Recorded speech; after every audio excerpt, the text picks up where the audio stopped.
Hello world and welcome to the next video. Senator Ted Cruz remains in the news because he had made a quick trip to Cancun, allegedly a quick trip. He was originally coming back on Saturday, but he came back early because of outrage over his trip during the power outage, a massive power outage in Texas. Basically, Cruz said that it was a mistake. So Senator Ted Cruz returned to Texas from Cancun on Thursday after he was spotted boarding a plane to Mexico with his family. After he released an initial statement saying that he accompanied his daughters on the trip while school was canceled for the week, he issued a subsequent statement calling the trip a mistake. The story comes amid the ongoing crisis in Texas, where millions were left without power in freezing temperatures due to a winter storm. And all the news channels went through this whole back and forth where Cruz released the statement, said he intended to come back right away in his statement, but then they confirmed that other sources say his flights were booked for Saturday. So essentially, they say that Senator Ted Cruz is lying,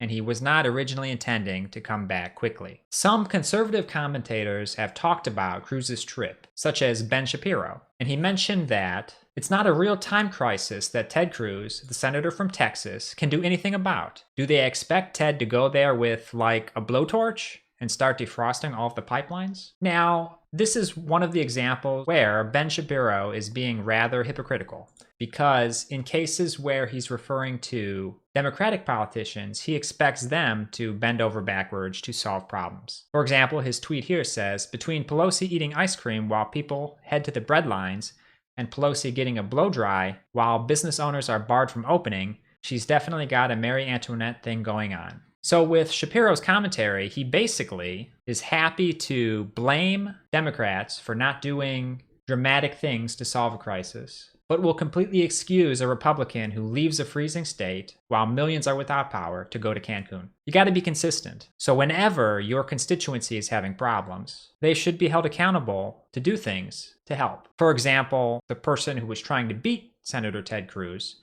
Beto O'Rourke, during the election, he was doing a bunch of phone calls with his office to get people the help they need while Texas is freezing. And other politicians have started fundraisers or coordinated with getting people the information they need to be safe. And that's what's expected of Ted Cruz. Not like Shapiro jokes about with a straw man argument saying that people expect him to come with a blowtorch. They do not. They expect him to spread awareness, pressure people in the state, pressure the infrastructure people, the people running it, to come up with a solution. When Cruz had left for Cancun, he had left his dog behind in Texas. The dog was named Snowflake. So there's also a few stories there about Ted Cruz ditching his poodle. And also, Donald Trump Jr. couldn't help but comment on the outrage over Cruz going to Cancun. And Donald Trump Jr. says, "The hypocrisy of those trying to cancel Ted Cruz, who have been totally silent on their Democratic governor's incompetence, is telling." And Donald Trump Jr. posted a video with his thoughts. But people have pointed out to Jr. that Greg Abbott, governor of Texas, is Republican, not Democratic. So connecting attacks on Cruz while people being totally silent on a Democratic governor's incompetence doesn't really make sense. So everybody is thinking that Donald Trump Jr. is out of his mind by making the comparison, because Abbott's a Republican. And again, hopefully we do have some good news at some point for the people of Texas. But currently, the people in charge don't seem to have a great handle on it, and they continue to blame whoever they can without acknowledging their own failures. Thank you for listening, and if you enjoy my commentary, please like this video, comment, and subscribe.